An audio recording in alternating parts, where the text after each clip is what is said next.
豆豆，睡了吗？伯南，这么晚了还不睡啊？找我有什么事啊？把眼睛闭上。干嘛要闭眼睛啊？听话，把眼睛闭上。闭上就闭上。你到底在搞什么鬼啊？神神秘秘的。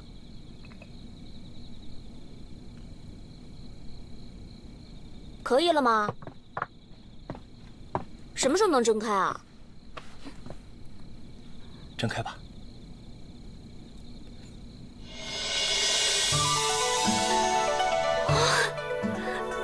萤火虫！沈伯南，你真的去抓萤火虫了？喜欢吗？好美啊！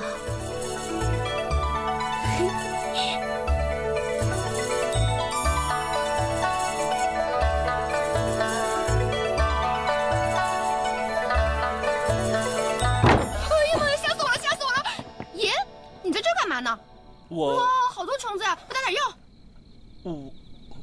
我先回去了，晚安。哦，你怎么在这儿啊？少奶奶，刚才外面有那个呜的声音，我怀疑可能是狼。我去找我一起睡觉，我就睡这儿了。你说干什么呀？你回去。我害怕，我害怕。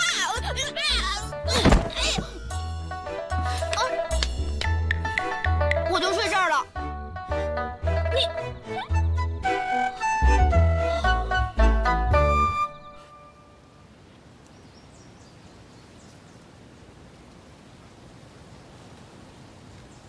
子明，你到底去哪儿了？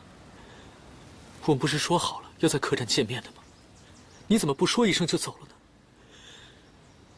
是不是我在你心里真的一点分量都没有呢？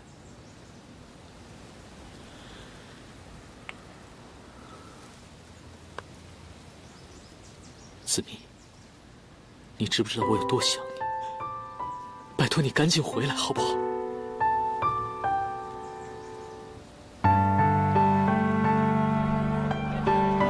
糖葫芦，又酸又甜的糖葫芦，糖葫芦嘞，又酸又甜的糖葫芦。老板，来2串糖葫芦。啊，2串糖葫芦，哎，谢谢。拿1串就好了。好。好，1串，给，谢谢哈。沈伯南，你不吃啊？我看你吃就好了。公子啊，这1文钱1根红绳，给你媳妇儿买上1根系在手上，这一辈子都不分开啊。那来2根。哎，好嘞。那。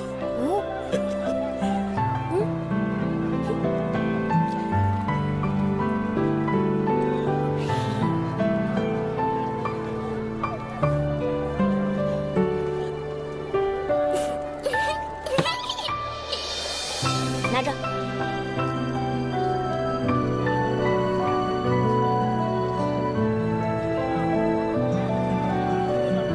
好了。这样啊，你们小2口这辈子想分都分不开了。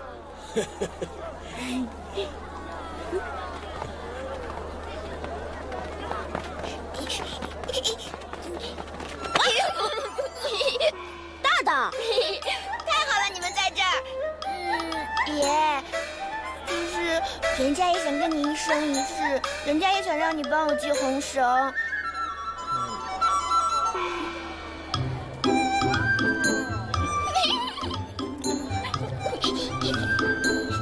好姐妹。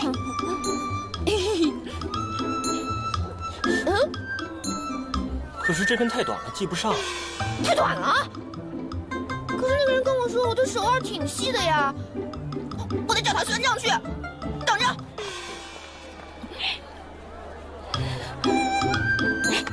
沈伯南，我去买一些布，回去给你做衣裳。姑娘，看看有没有你喜欢的。好嘞。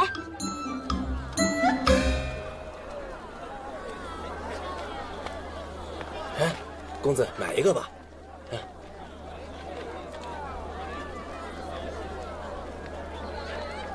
姑娘您摸摸，这可是好料子。沈伯南，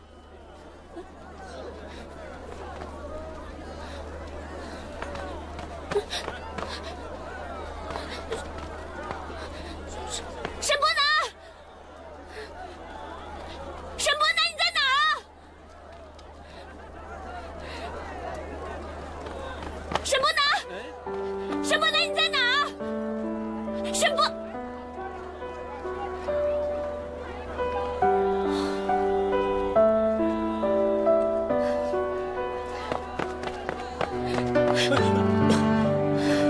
你跑到哪里去了？你知不知道我都快被吓死了？我只想做一个天灯，为我们祈福。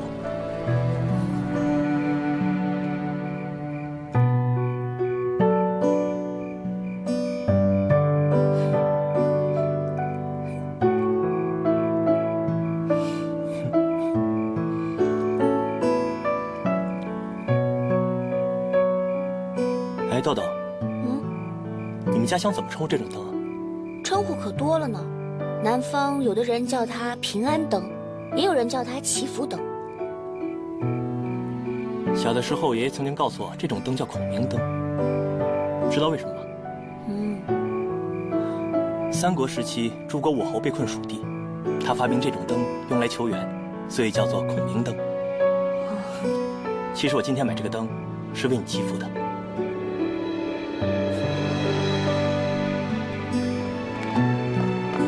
我们就把我们想说的话写在灯笼上，告诉老天爷。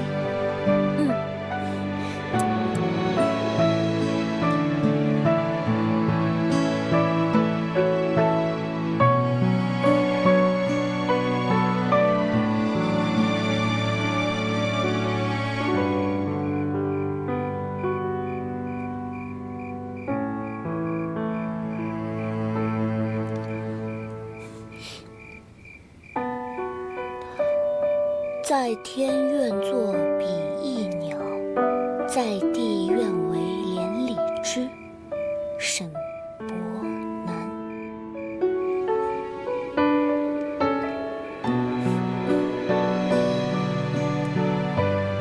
该你了。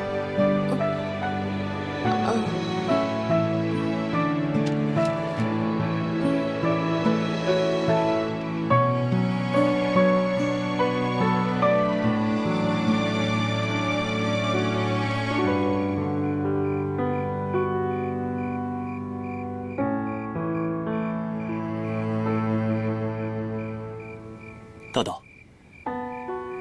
这下老天爷会为我们作证，生生世世永不分离。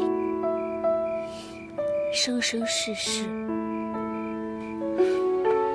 永不分离。我向你保证，以后每一年，我都会带你来放一次孔明灯。一言为定。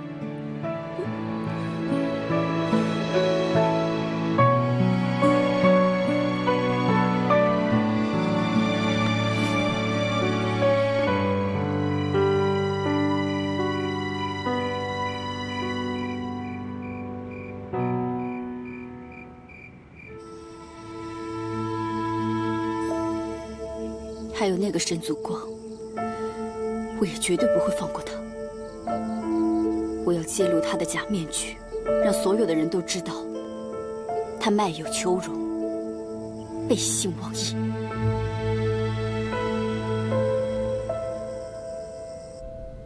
王姑娘既然已经逃出去了，怎么又回来了呢？你上次说，沈家庄里面有侯爷想要的宝物。这话到底是不是真的？王姑娘如何得知此事？莫非你查出了什么？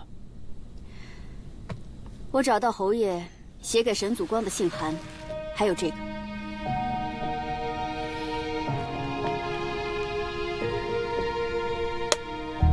没错，此玉佩的确是侯爷赠予沈庄主的。姑娘不向朝廷举发，跑来找我是为什么？就凭这几封信函，还有这个玉佩，我举发他有用吗？当然没有用。姑娘快人快语，不愧是王大人的千金。你不配提我爹。姓苏的，我来就是告诉你，想跟你做一笔买卖。姑娘，请说。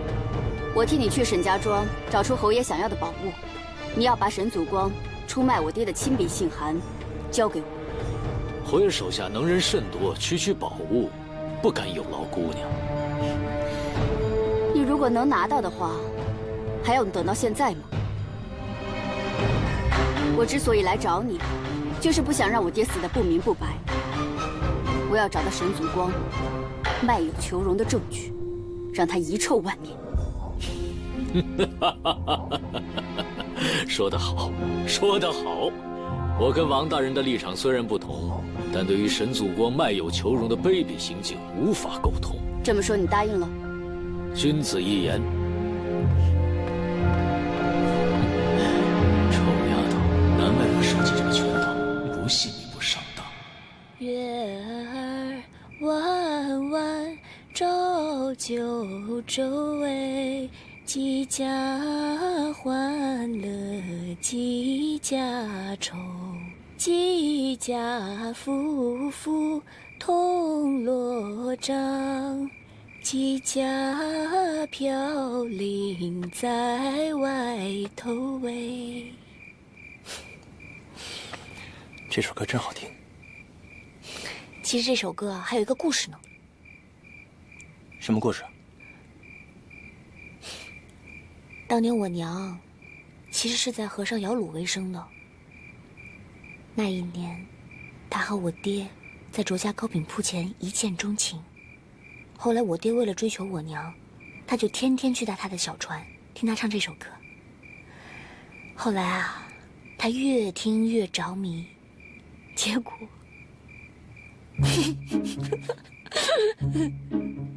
结果怎么了？结果他下船的时候一不小心脚踩空了，然后就掉到河里面去了。可是我爹呢，他又不会水，最后还是我娘跳下水把他给救起来的。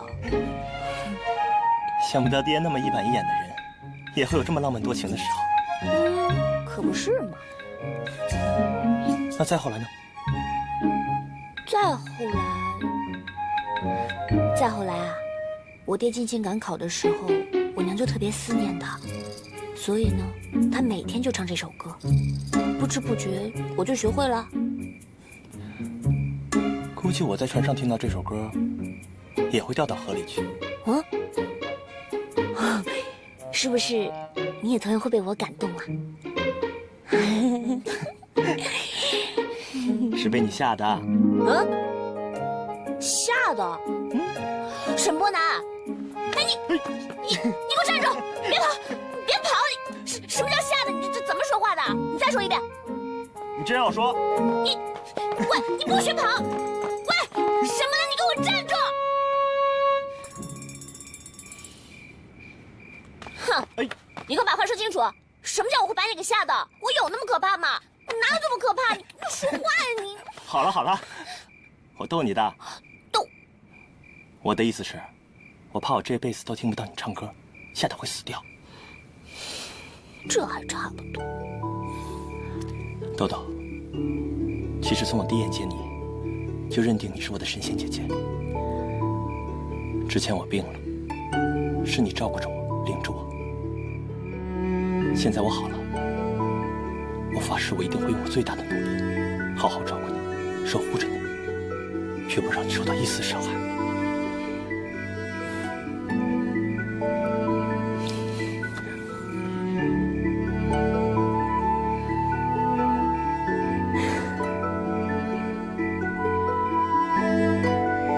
沈波南，你知道今天晚上的星星为什么这么亮吗？为什么？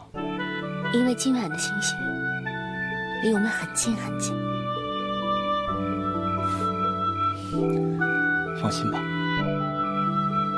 只要我们俩在一起，星星会离我们越来越近。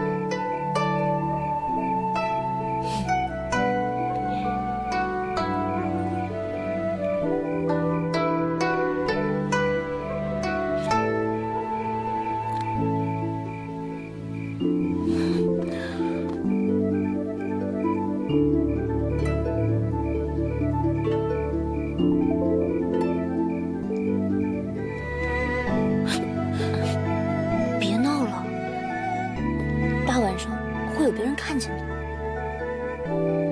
这么晚怎么会有人？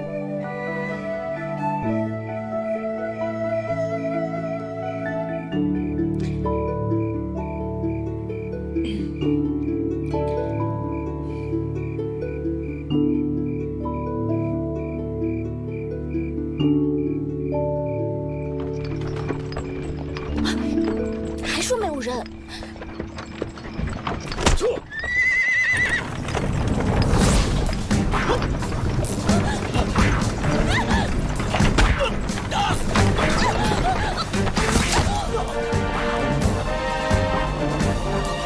不能！沈不南，沈不南，沈不南，你怎么了？沈不南，你醒醒啊！你醒醒啊，沈不南！沈不南，沈不南，你醒醒！你不要吓我，你不会有事的，你一定不会有事的，沈不南！老天爷，你不可以的，沈不南，你一定不会有事的。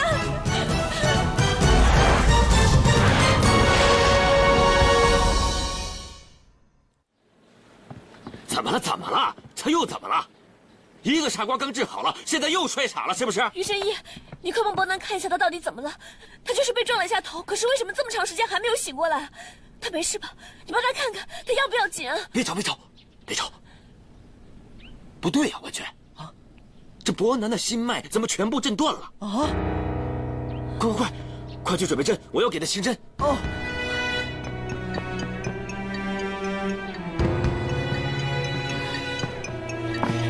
于神医，伯南他没事吧？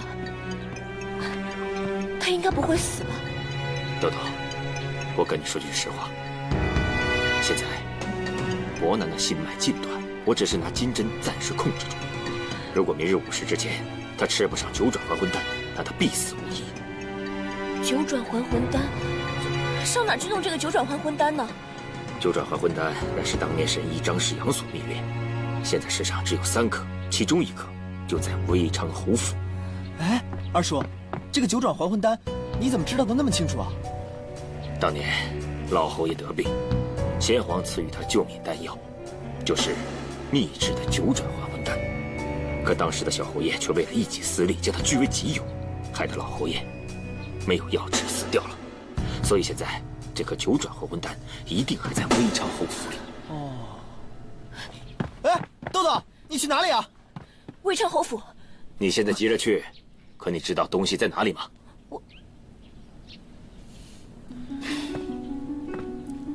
东西就在微昌侯府的书房里。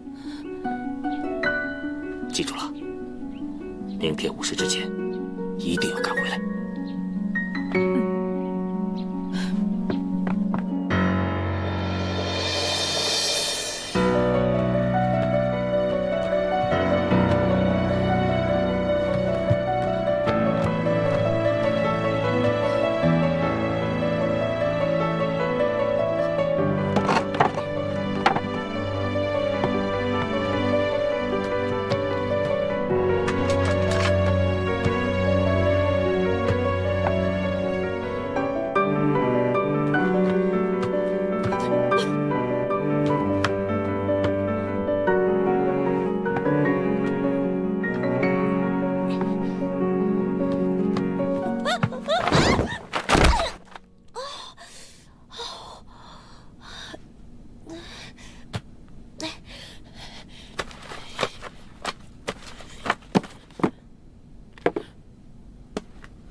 若是不能在午时之前赶回，只怕神仙也救不了他。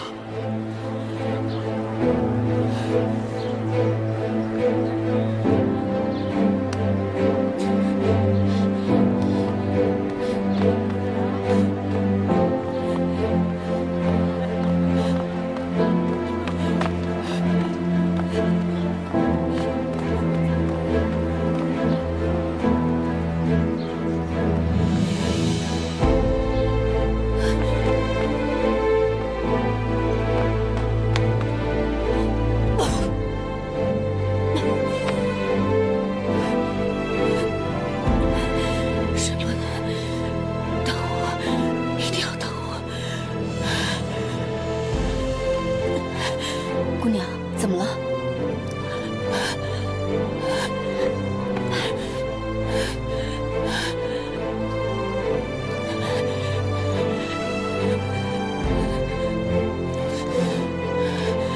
苗夫人与姬小舞、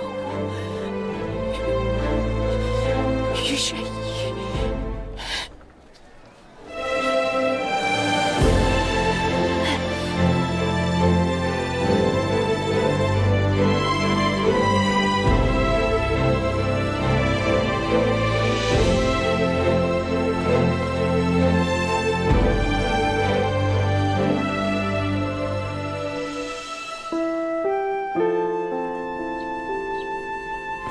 下去不行啊，怎么也得替他止血啊！哎呦呦呦哎呦，不能不能不能！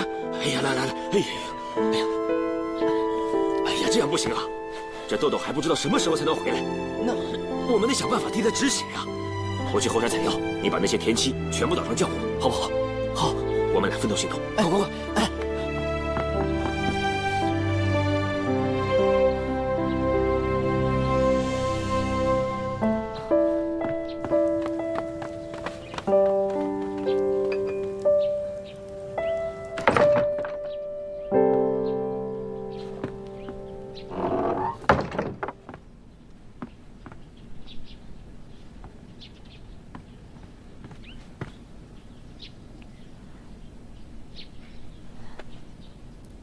伯南，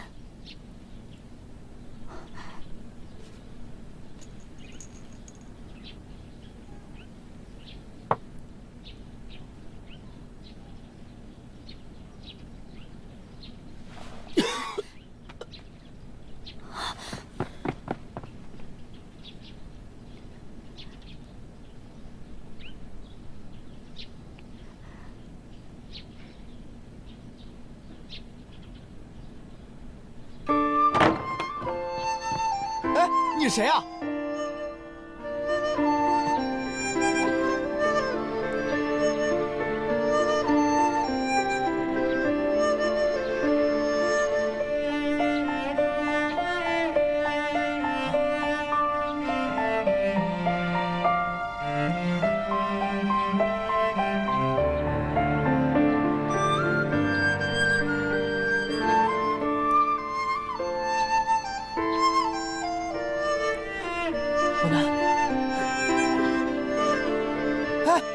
伯南，伯南，你醒醒！伯南，伯南，你醒醒！伯南，夫人在里面。来，您慢点。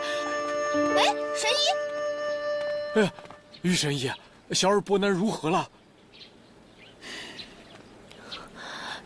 哎，算了，先进去看看再说吧。好，好，好。哎，伯南，夫人，伯南。来这边。二叔，刚刚伯南醒过来了，这会儿又昏过去了。怎么会这样？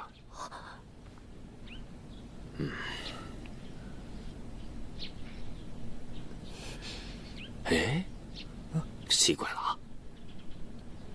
哎呀，不管了。总之啊，这臭小子命大，现在又活过来了。哎呀，多谢大夫，多谢大夫。哎，不用谢，我做的都是大夫应该做的事。不用谢，谢谢大夫。你们两位要是真想谢的话，就谢刚刚那位姑娘吧。啊，谢谢哪位姑娘？你说的是豆豆吧？不是豆豆，豆豆昨天去微昌侯府偷药去了，现在还没回来呢。那是哪位姑娘？这位姑娘我也没见过，不过她刚才给伯南喂了药，她这会儿好像出门上那边去了。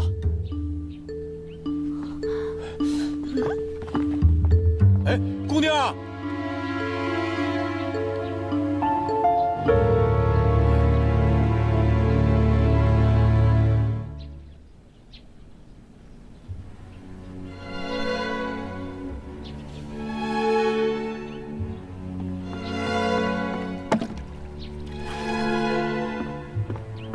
夫人，我给爷擦擦脸吧。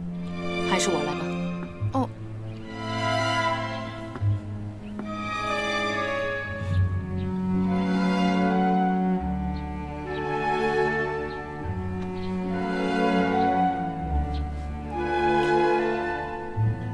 这条红绳是怎么回事？啊，是大少奶奶给爷绑的。夫人，您看，我也有一条。卖红绳的老爷爷说了，把男的和女的绑在一起，他们就不会分开了。嗯？哦，夫人。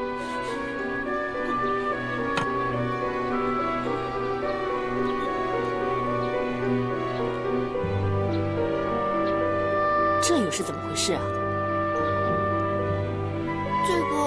这个也是大少奶奶咬的，她说怕爷醒过来之后不记得她了，给爷留了个印记。这丫头花样还真是多。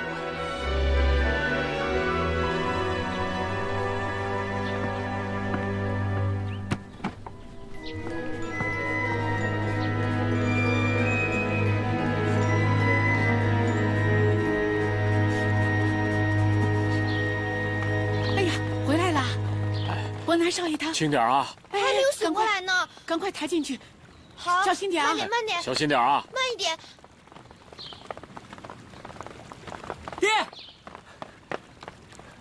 爹，我已经顺利的把观音佛像送到微昌侯府了。哦，哎呀，那太好了，真是太好了，伯奇，你做的非常的好啊！应该的，爹。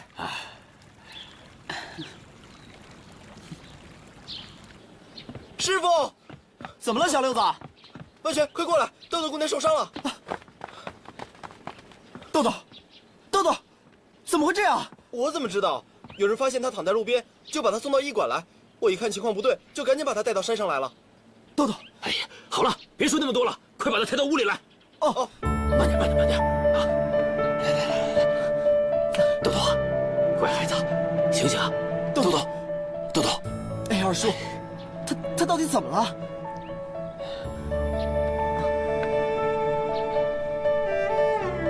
二叔，先别说那么多了，把他伤口清理干净，我去配药啊。哦。豆豆，豆豆。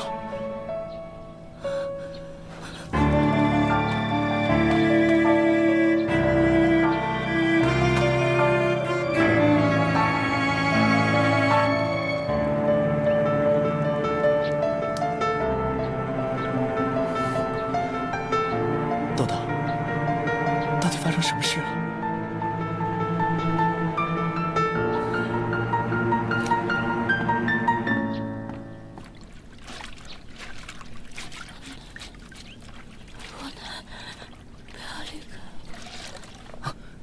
豆豆，豆豆，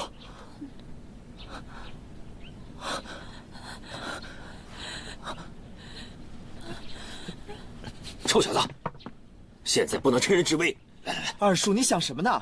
我在想办法帮豆豆渡气。哎呀，渡气已经没有用了。豆豆这条命是能保住，可是什么？二叔，他的心脏被人用掌力震伤，五脏六腑都受到了剧烈的震动。命是能保住了，可是能不能醒过来，就要看他的造化了。二叔，你可是神医，你无论如何你都要想办法救救豆豆啊！我求你了。哎，二叔，你想想办法吧。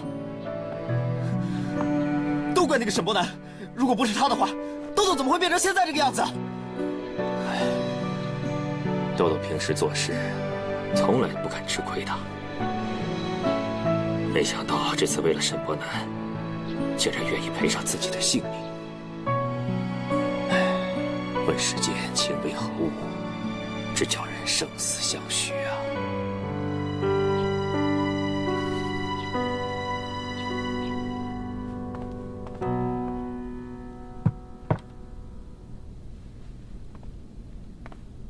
臣知太后礼佛甚虔，特地寻来这千年难遇的上等美玉，请京城中的能工巧匠雕刻成这尊南海观音像，更请护国寺的住持弘钦大师加持，以保太后圣体安康。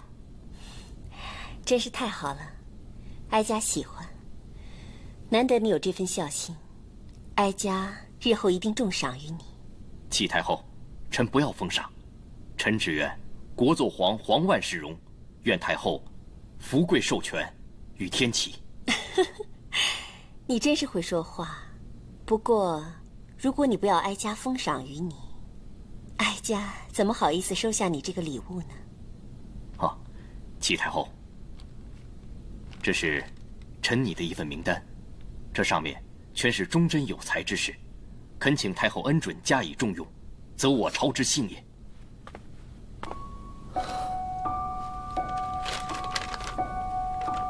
中书省都使胡志强，参议府经历陈宝基，户部都给事中苏正仓，督察院留守朱乃丽。启禀母后，这些都是儿臣要罢黜的旧吏，贪赃枉法，品德败坏，尤其是那胡志强，所为更是令人切齿。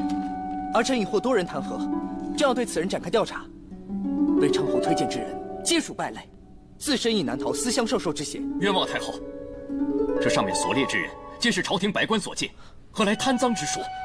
微臣为国家肝脑涂地，万死不辞，求太后明鉴。你放心，你的忠诚，哀家清楚。皇上，你乃一国之君，怎么可以凭靠自己的喜恶，而去否定忠臣荐举之贤人呢？儿臣不敢，儿臣只是不敢就好。先皇遗嘱，要哀家协助你辅佐朝政。至于微昌侯所奏之事，哀家说了算。多谢太后成全。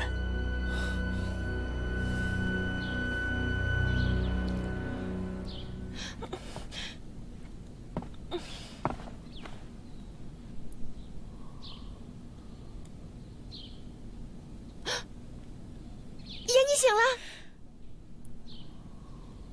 大少爷，大少爷醒了。波南，爷，你醒了吗？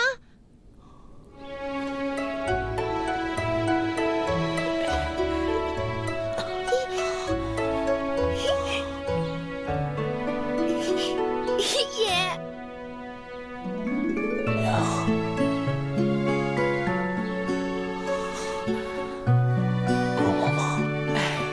波南少爷，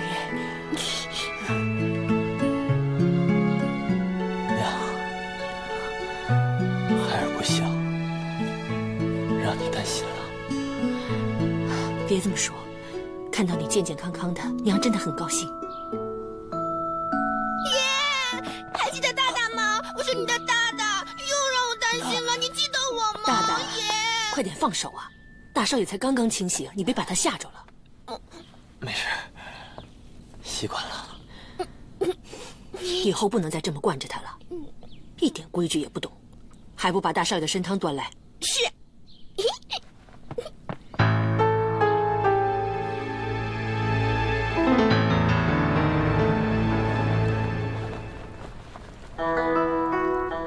太后诏曰：万宝斋打造之南海观音佛像，至美恭敬，甚得于心。特赐黄金1000两，锦缎1000匹，钦此。太后千岁，千岁，千岁！太好了，真是太好了，伯奇，你可为我们万宝斋立下了一件大功啊！爹真是为你高兴啊！爹，其实伯奇也不敢居功，这一切还得感谢在外地行商的苏老板帮忙。这位苏老板，爹慕名已久了。伯奇，你手持我的名帖，先代我谢过苏老板。改天呢，我要敬杯设宴，邀他过府一晤。好，老爷，老爷，什么事啊？大少爷醒了。什么？啊！伯南，老爷爷爷，你醒来了。伯南，爹，孩儿不孝，害你老担心，还请爹恕罪。坐，儿子，伯南，太好了，太好了，伯南，太好了。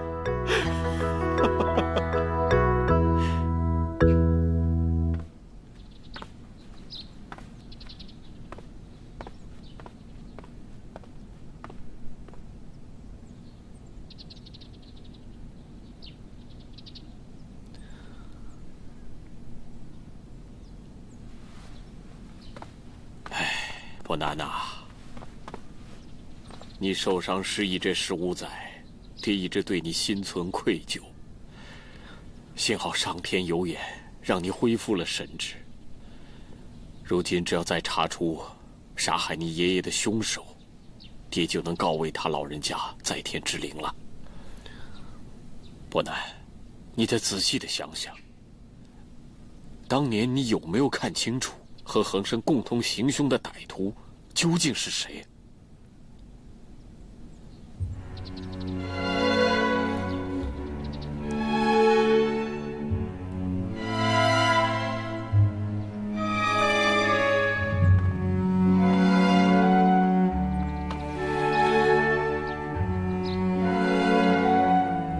伯南，你怎么了？爹，当时凶手在我背后，我根本就看不到他。隐隐约约，我好像看见他的一双细手。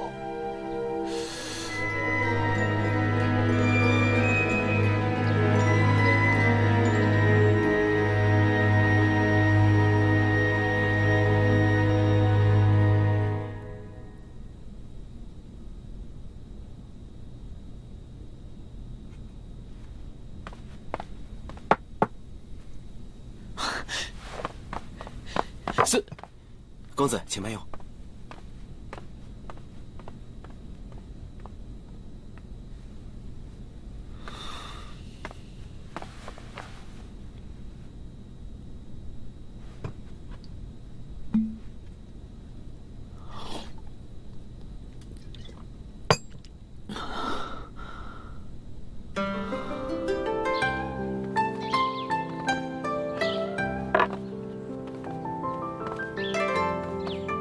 伯南啊，往后的日子你有什么打算呢？爹，孩儿之前因为生病耽误太久，我一定要努力读书，考取功名，为我们沈家光宗耀祖。很好。哎，对了，怎么这一阵子我都没有看见豆豆呢？你们两父子有这么多话要说，不如先坐下来，边品茶边聊天。好，伯南，来吧，坐。好。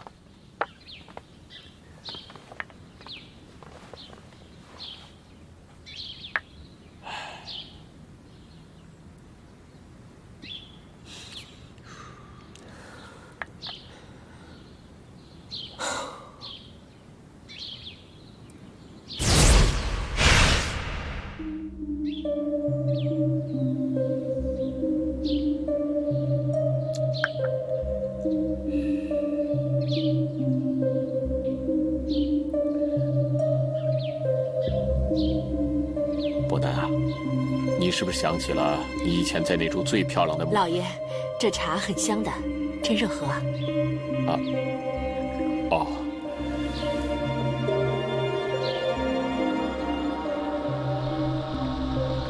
哎，香萍啊，这怎么回事啊？你这也不让我说，那也不让我问的，究竟怎么回事啊？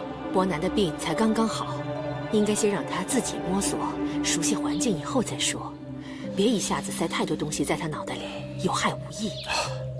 对对对，说的有道理，还是你想的周到。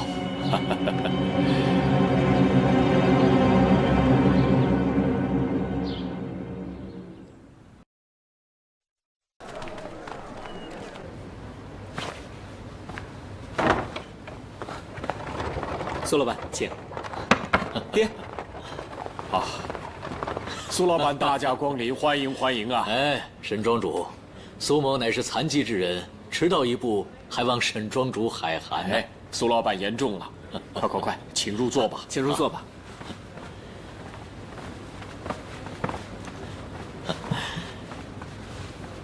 沈庄主，你对苏某双腿残疾之事感到有些意外。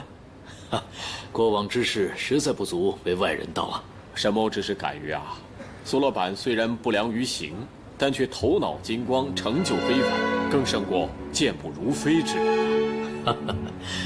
苏某年轻之时，曾遭仇家迫害，走投无路之时跌落山崖，幸好大难不死，捡回一命。苏某为了治这个腿疾，远赴关外寻找良药。虽说腿没治好，却意外找到致富之道啊！苏老板慷慨豪迈，沈某佩服啊！国戚，这次为太后打造寿礼一事，多亏了苏老板慷慨解囊，帮我们万宝斋渡过了难关，大恩不敢言谢，仅仅以此聊表心意罢。哎，沈庄主，这区区小事何足挂齿？若是沈庄主再以礼相赠的话，那就是您瞧不起苏某了。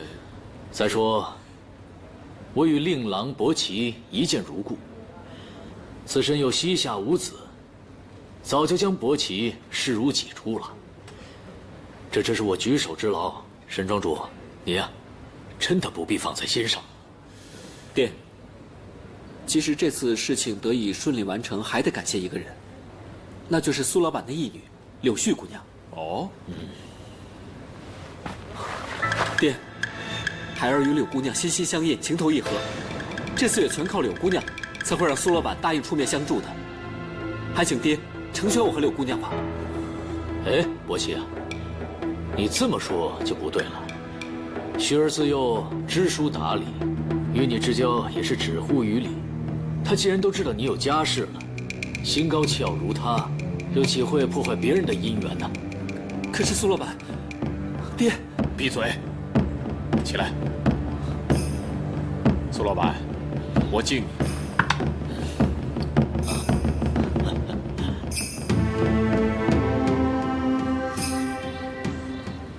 我才刚刚夸他没2天，他马上就给我丢尽了脸。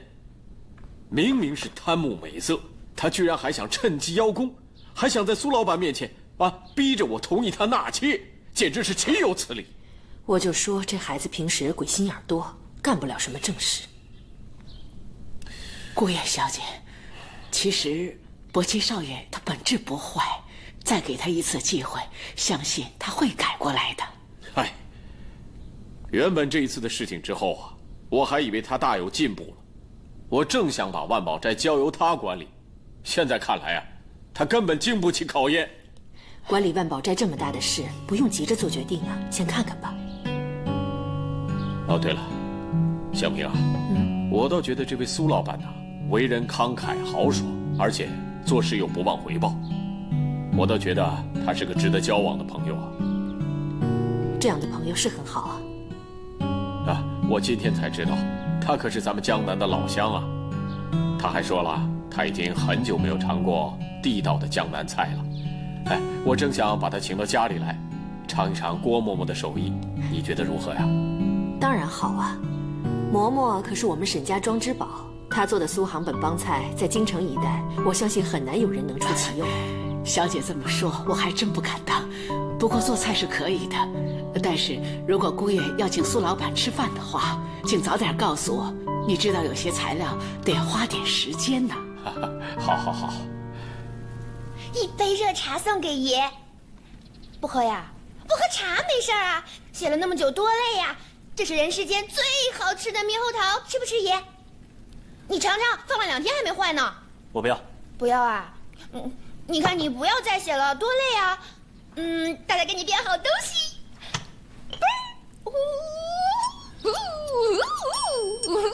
大大，没什么事，你先出去。哇，爷不想玩这个，也想。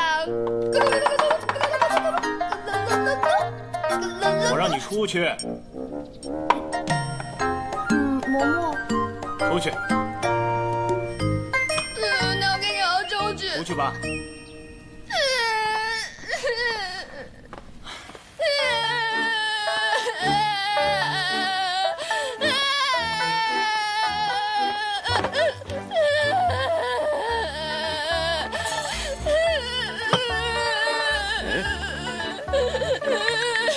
大大，怎么一个人在这里坐着？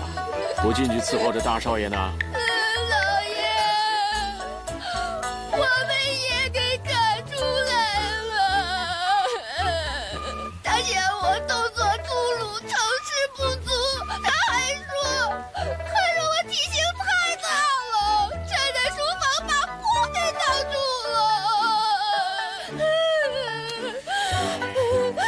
他最近老嫌弃我了，以前也最爱我了，他从来都不舍得说我的，我没法活了。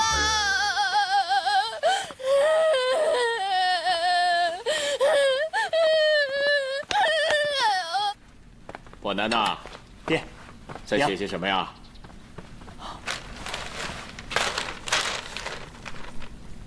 哎，伯南，这不就是你当年你考秀才时候写的文章吗？伯南刚才看了一些最近的文献，发现当年提的一些问题都已得到妥善的解决，只不过看到现在来说，又出现一些新的问题。伯南不知道该向谁请教。哎，对了，爹，王世伯现在在哪儿？伯南记得当年他对这些问题都有一些独特的见解。老爷，您慢点。夫人，爹，走吧。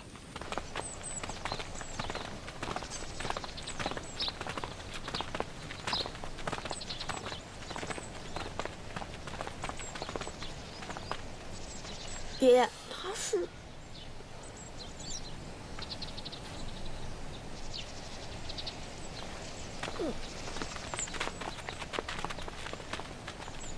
请问这位姑娘是？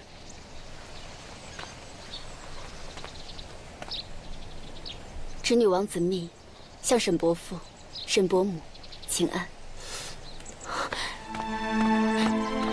你真的是子密？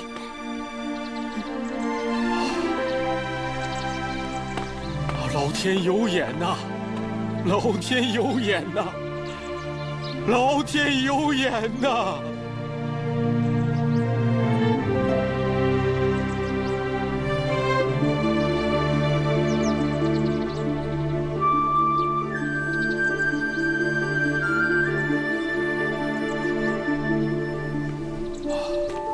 蜜儿，今后你可有安身之处啊？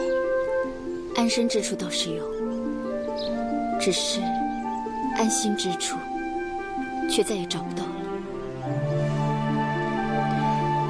想我王家10几口人，现在只剩下蜜儿一个，就算再回到以前的宅院，又有什么意思？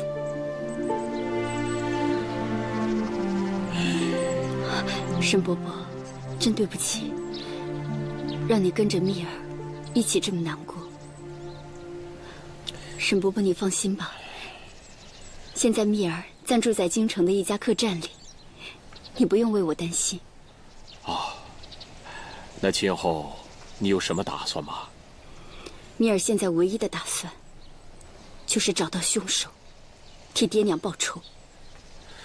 这些日子以来，蜜儿每天都去衙门击鼓鸣冤，希望大老爷能够早点抓到凶手。可恨的是，衙门的人总是推三阻四，迟迟不能破案。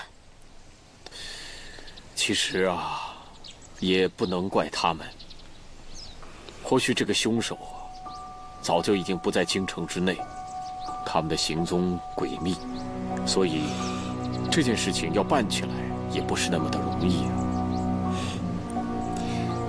又或许，那个凶手是京城的大人物，家财万贯，早就已经买通好官府，所以才会这样一直逍遥法外。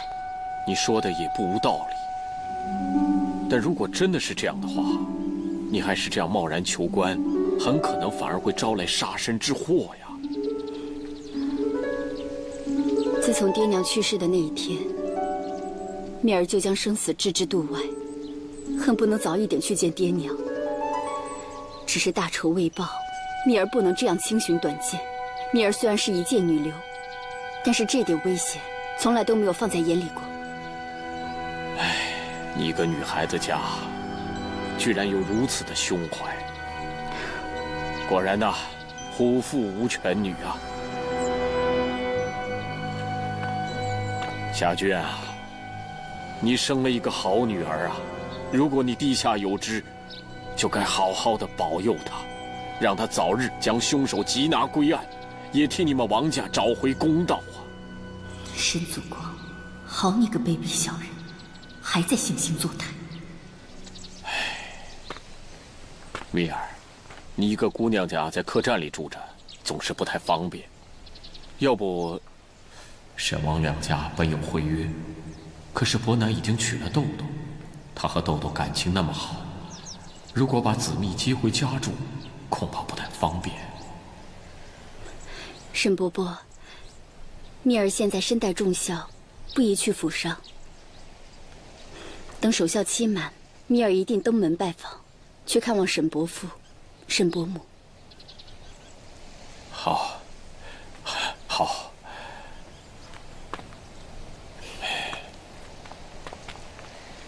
一个人在外需要用钱的地方很多，这些钱你先拿着，以后遇到什么困难，尽管来沈家庄找伯父伯母。沈伯母，这钱我不能要。蜜儿，你就别跟伯母客气了。沈伯伯和令尊是多年的好友，照顾他的遗孤是义不容辞的。听伯母的话，拿着。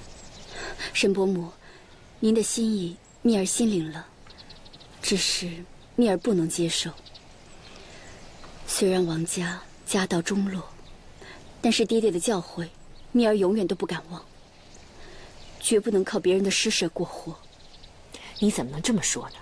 沈伯伯和令尊亲如兄弟，沈伯伯就是你的长辈，长辈给晚辈一些用度，怎么能叫施舍呢？再说了，你求官府追查凶手，少不了要上下打点，这些都是需要钱的。不给钱，他们怎么可能为你出力呢？你就当做是为了找到凶手，早点为你爹娘报仇，也要把这钱收下。谢谢沈伯母，谢谢沈伯父。蜜儿，快不必多礼了，日后有什么需要尽管开口，不要跟我们客气。我们还有重要的事情要办，我们先离开了。我会的，你们慢走。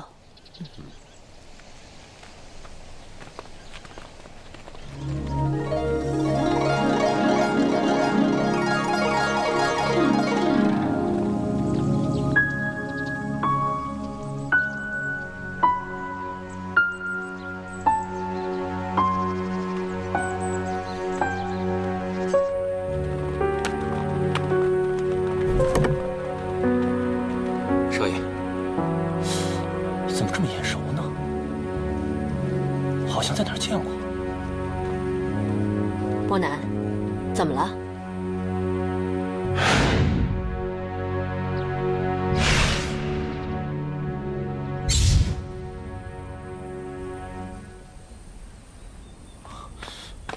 伯南，你去哪儿？伯南，伯南，爹！伯南，伯南！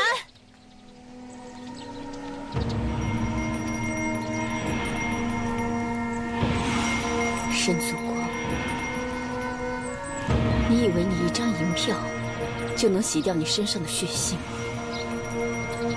洗掉你欠我王家的血债吗？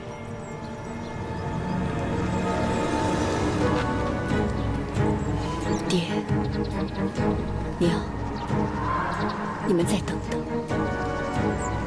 蜜儿马上就可以替你们报仇了。姑娘，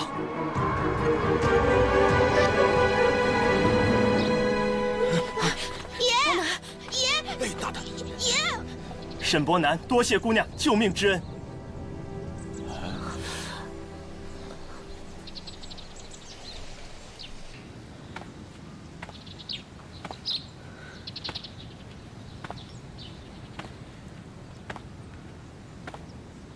说好了不见不散，你怎么可以说话不算数呢？你知不知道我很担心你，子密？哎呀，扔了扔了，全都扔了啊！这些垃圾啊，一件都不许留啊！可是这些都是大少爷最喜欢的东西啊，怎么现在就变成垃圾了呢？你看这个纸鸢，还有这把木剑，还有这只大蛐蛐，都是大少爷费了好大的劲儿找来的。叫你扔你就扔了吧。这是伯南少爷特别关照的，不许这些垃圾污染他的房间。嬷嬷，要不然我们先把这些东西放到别的房间里，万一哪天大少爷想起来又要玩呢？你怎么那么啰嗦呀？叫你扔你就扔了呗。哎呀，郭嬷嬷，哎，伯刚少爷，这是怎么了？好端端的把我大哥的玩具全给扔了。那是你大哥的意思。我大哥的意思？哎，你还不知道吧？你大哥已经康复了，跟正常人一样啦。你说我大哥恢复正常了？啊、真的？你没骗我吧，郭嬷嬷？这是真的。行了行了，真的。别晃了，你把我这老骨头给晃散了。哎呦，太好了太好了，我去找他。你大哥现在跟老爷夫人去祭拜王将军去了。我知道了，郭嬷嬷。哎呀，我先走了。好了好了，大大。赶紧把客房准备一下，然后让紫蜜姑娘早点休息。是。蜜儿，需要什么东西尽管开口，别客气，这里就是你的家。谢谢伯母，只是我实在不宜在府上叨扰，要不我还是搬回客栈去住吧。那怎么行？莫说令尊和沈家的关系，就是看在你是伯南救命恩人的份上，我们都不能让你在外头吃苦，你就安心住下吧。伯母，其实蜜儿，你再推脱的话，就是看不起我们沈家庄。伯母，您千万别这么说，子密遵命就是了。大哥，大哥，大哥，大哥，大哥，让我好好看看你。你真的好了吗，大哥？子密啊，子密，你好糊涂。既然知道伯刚姓沈，家中又是做珠宝生意的。怎么会没有想到，他就是沈祖光的儿子呢？哎，大哥，你还记得我是谁吗？啊，当然记得你了。小的时候老是跟在我的屁股后面跑，长大老是云游四海。我们沈家最不乖的就是你了。大哥，看来你真的好了，大哥。好了好了，伯刚别闹你大哥了，让他安静说会儿话。哦，哎，大哥，这次你能好得这么快，多亏了豆豆和于神医的帮忙，要不然啊……好了，你们兄弟俩。有什么话别站着说，坐下来再聊嘛。啊，大哥，坐下来。来来来，子琪兄弟，子琪兄弟，你怎么会在这里啊？你可是不知道，我在客栈是左等右等啊，一直没有等到你出现。你知不知道我有多着急啊？我已经从那家客栈里搬出来了。为什么？不为什么，只是为了方便而已。对了，那些人还有没有找你麻烦啊？我看那么多人追你而去，我真的是担心你啊。我这不是好好的吗？对啊，我看到你跟我大哥都安然无恙，我高兴的都语无伦次了。伯刚啊，你们两个人认识啊？爹，我跟子琪兄弟早就认识了，我们还在江南一起杀过倭寇呢。只不过。那时候子琪兄弟还是男儿装扮的。子密行走江湖，为了不必要的麻烦，所以以男儿装扮示人，不是有意欺骗沈公子的。哎，你不要老是公子长公子短的，听着别扭。哎，对了，爹，这次能找回玉石，子琪兄弟真是功不可没。要不是他引开匪徒，伯刚恐怕早就命丧黄泉了。啊？有这种事啊？啊？那这么说，他不但救了伯南，还救了伯刚，真是我们沈家的大恩人啊！你还救了我大哥，子琪兄弟，我真是没看错你，你不愧是我的生死之交。沈公子言重了，我只不过是路见不平，拔刀相助。你我萍水相逢，怎敢与你称为生死之交呢？沈伯父，沈伯母，我有些累了，想先回去早一点歇息。好啊，我带你回房间。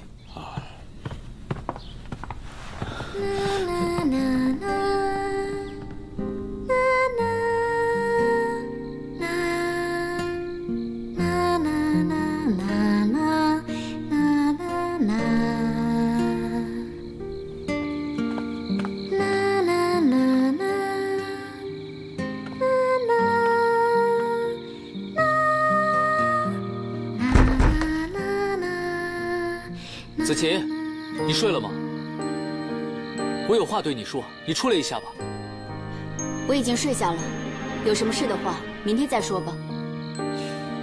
子琪，我不知道为什么，我感觉你一直在躲着我。你以前不是这样的，你是不是发生什么事了？你告诉我呀！啊？还是你一直在生我的气？撞破你女儿身份是我不好，但是我真的不是故意的。或者，你还是在怪我独自丢下你一个人面对追兵？不管因为什么，我真诚地向你道歉。你让我怎么做都可以，但子琪，你千万不能不理我。子琪，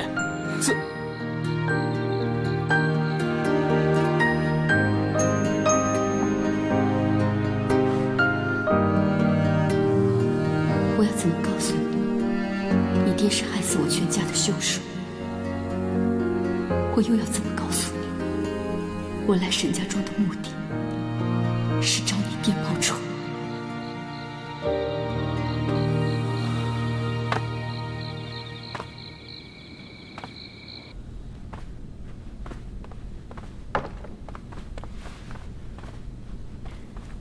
老爷，你有心事啊？还不就是为了子密的事吗？我现在真不知道该如何安置子密才好啊！你是担心杀害王家的凶手会找到我们沈家庄？怎么会呢？如果真有凶手要对子密不利，我又怎么可能坐视不理呀？我现在担心的是子密和伯南的关系。你也知道，这子密是伯南未过门的妻子，当初我们就误以为他已经死了，所以才让伯南娶了豆豆为妻。哎，现在啊，他子密安然无恙，伯南他的病也都痊愈了。这下子啊，我真不知道该如何是好了。这有什么好为难的？子密和伯南早有婚约，我们要信守这个诺言，让他早日和伯南成亲才对。那豆豆呢？老爷，您难道忘了吗？官府早已经判决了，豆豆和伯南和离，他们不再是夫妻了。豆豆跟我们沈家庄也一点关系都没有，也就无所谓怎么办了。那怎么行啊？哎，豆豆跟伯南的感情深厚啊，他们根本就没有想过要和离，那全是唐父子一人的主意。哎，再说了，这关系到豆豆的清白，而且人家豆豆是一门心思的为伯南治病，那现在病治好了，我们却要伯南跟别的女人成亲，不行，绝不行！咱们沈家绝不能做出这样忘恩负义的事来。可伯南说得清清楚楚，救他的人是子密，跟豆豆一点关系都没有。老爷，你说豆豆一心为了治好伯南，如今他人呢？我看八成是他夸下海口，又兑现不了诺言，半路上就撂挑子了。他这样弃伯南于不顾，一走了之，根本就说明他没把伯南放在心上。哎呀，说来也奇怪，最近怎么突然豆豆就销声匿迹，没了踪影了呢？小平啊，你呀提醒老丁啊，明天一早让他派车到唐家去打探一下豆豆的消息啊。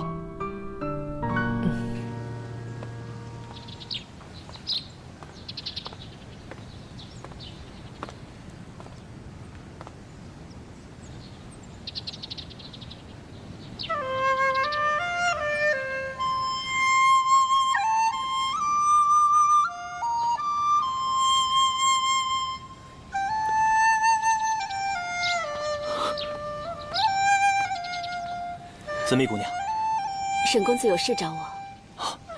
在下听说紫蜜姑娘有很多王将军的手迹，就想到能不能借在下拜读一下。沈公子，屋里稍等片刻，我这就取过来。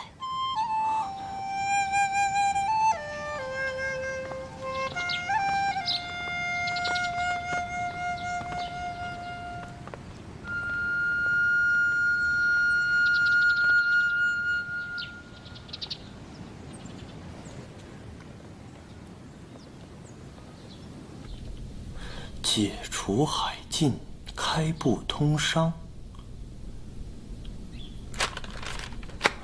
紫蜜姑娘，令尊的这篇平倭大计实在是真知灼见，分析得当，令人获益匪浅。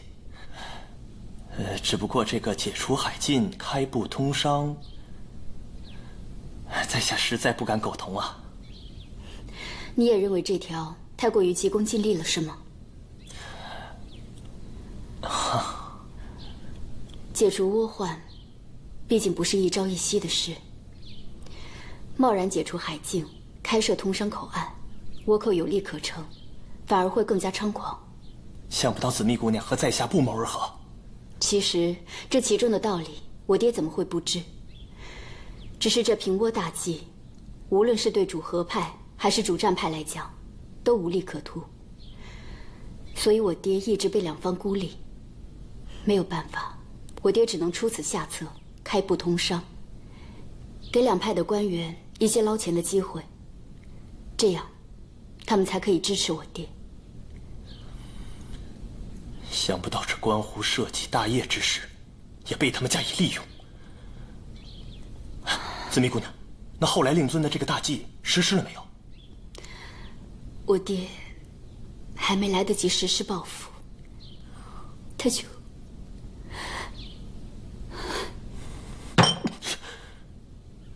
想不到我大明朝又这么白白失去一个好官，我不能手刃凶手，让他腰斩于世，引百姓唾弃。我真枉为读书人。当你知道这幕后凶手是你爹，还会这样想吗？对了，紫蜜姑娘，在下还有一事请教。什么事？请说。你看。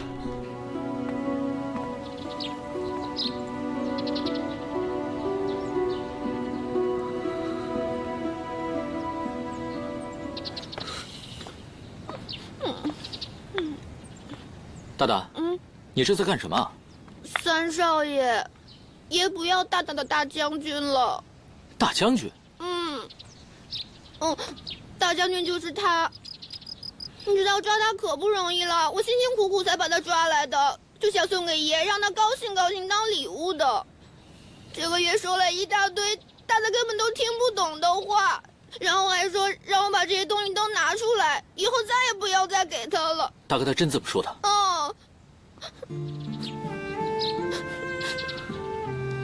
看来大哥病好了，整个人的性情也都变了。现在想一想，我真的特别怀念那时候，我们就跟大少奶奶在一起，我们放风筝，我们还逛街，我们偷吃好吃的，那时候多好啊！我怎么把豆豆给忘了？豆豆，哎，你来干什么？万全，我来找豆豆。你们沈家还嫌害太太不够啊？你给我走！万全，你别误会，我找豆豆真的有事啊。我说的话你听不明白吗？你走开！哎，万全，豆豆，哎，豆豆，满意了吗？万全，豆豆他怎么了？还不是因为你大哥！我大哥？豆豆为了救伯南，跑去威昌侯府偷救命仙丹。前2天，有人发现他昏倒在大路上，把他送回来。王二叔说，如果再晚来一步的话，豆豆就连命都没了。万全，那你二叔说，豆豆什么时候才会醒啊？王二叔说，这次连他都无能为力了。我告诉你，如果豆豆这次有事的话，我跟你们沈家没完！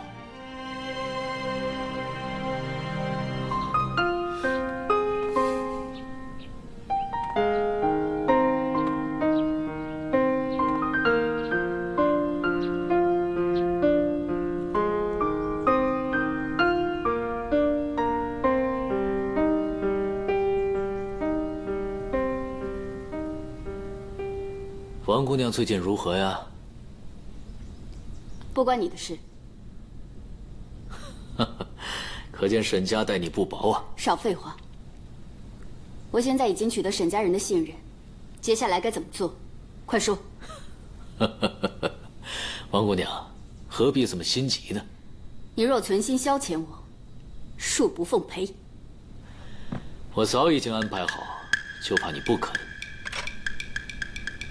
就算要我以性命相换，我也在所不惜。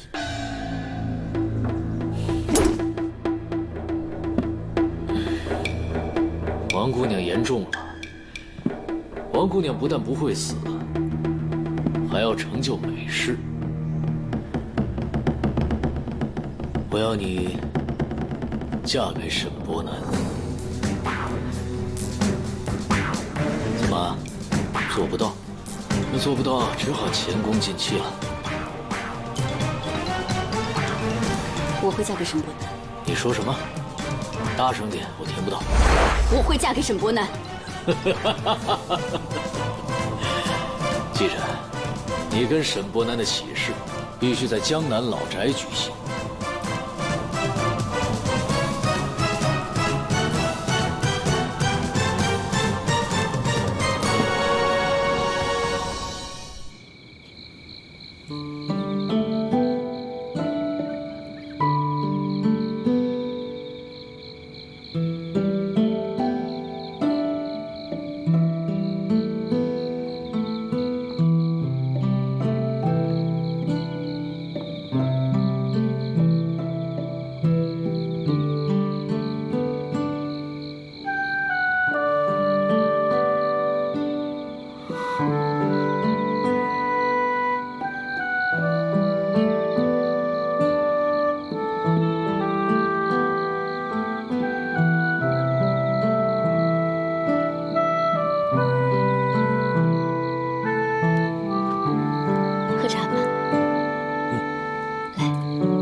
伯刚，娘，你要干什么去？我去找子期兄弟。他已经不是你的子期兄弟了，他是子密，他是你大哥未过门的妻子。我就是要问问大哥，他到底是认豆豆还是认子期兄弟？站住！你大哥和子密，他们两个自小就有婚约，成亲是迟早的事。而唐豆豆和我们沈家庄已经没有关系了，这一点你要给我记住。如今你大哥身体已经康复，是时候和子密好好培养感情了。没事，不要去打扰他们两个。这是你们一厢情愿，我就不相信大哥对豆豆没有感情。娘，你知不知道？住口！伯刚，我刚才说的话你都当耳旁风了。我说唐豆豆和我们沈家庄没有任何的关系，不要再在我面前提这个名字。爹，你也是这么想的吗？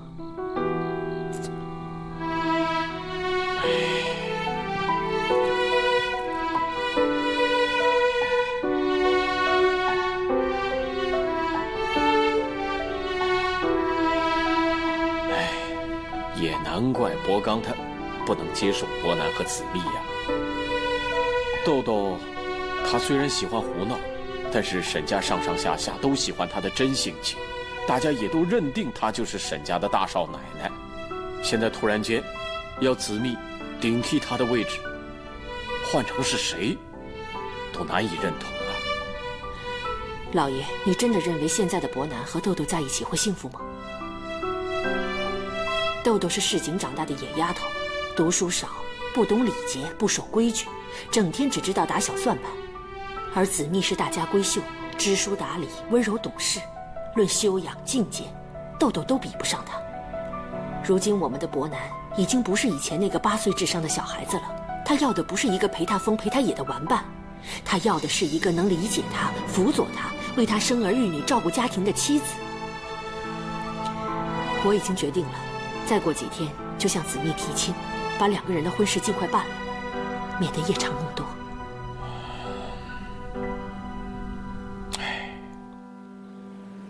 子密啊，你坐到我身边来。你们也坐下吧。好。爹，大伙儿都在啊。爹，有什么事你让贵叔通知我一声不就好了？干嘛非要我跑一趟？万宝斋还好多事情等着我去处理呢。伯奇啊，你先坐下吧。我今天要说的就是万宝斋的事。伯母，我还是先离开一会儿吧。不用了，子密，你又不是外人，听听也无妨。今天把你们大家都找来，就是有件事要告诉你们。眼下万宝斋因为进献皇太后的寿礼而受到朝廷的封赏，可说是名利双收，富贵满门。但是这其中的波涛起伏，又有多少人能够知道？光是一块玉石，差点把我们万宝斋逼到了绝境，而且还险些让我失去一个儿子。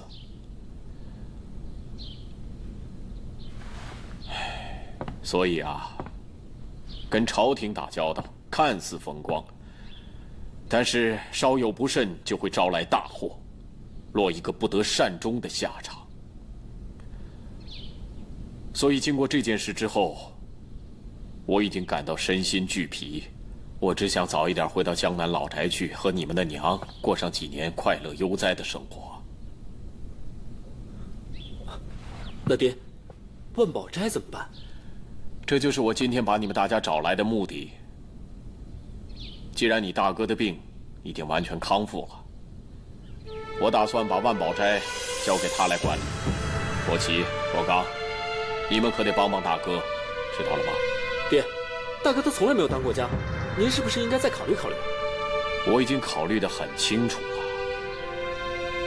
其实啊，我早就已经有隐退之意，只是我一直苦无接班的人罢了。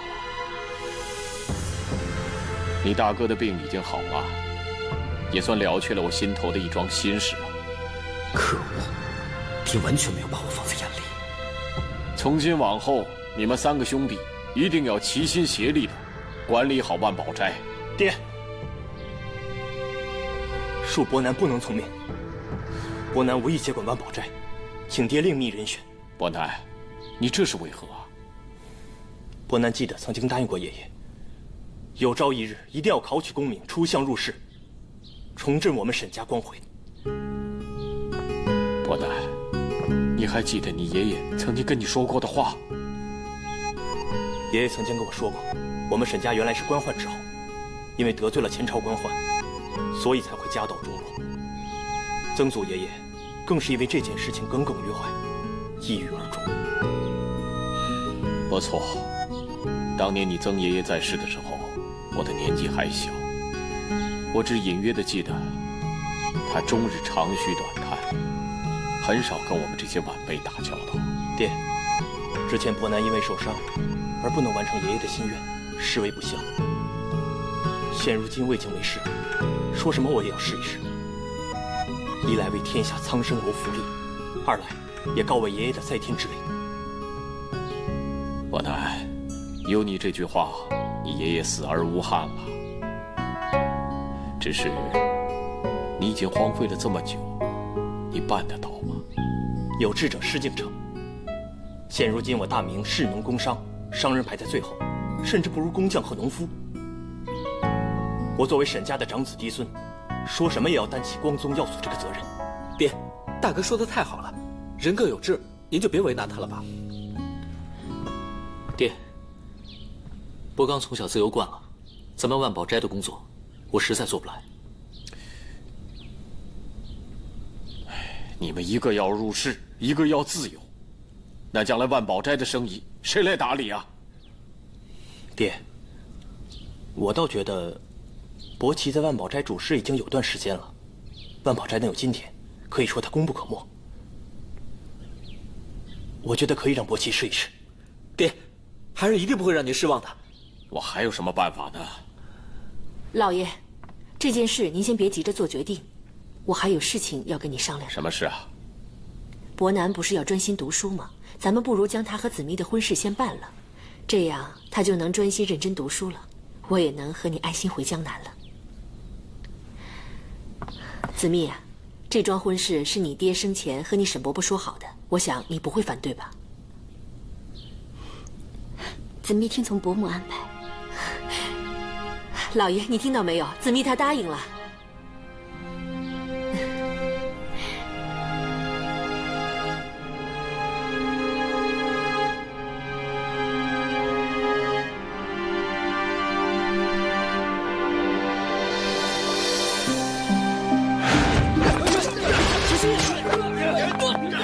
沈大哥，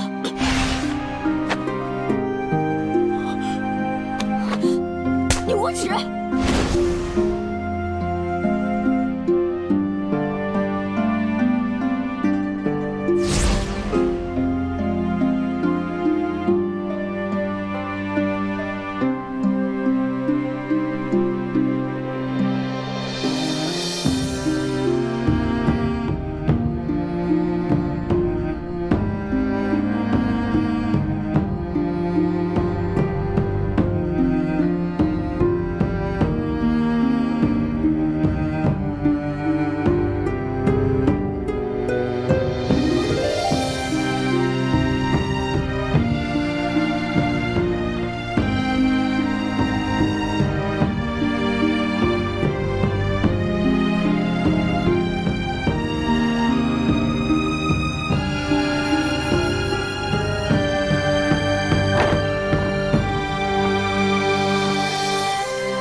三公子，这里虽然是沈家，但你这样不敲门就闯进来，实在是于理不合。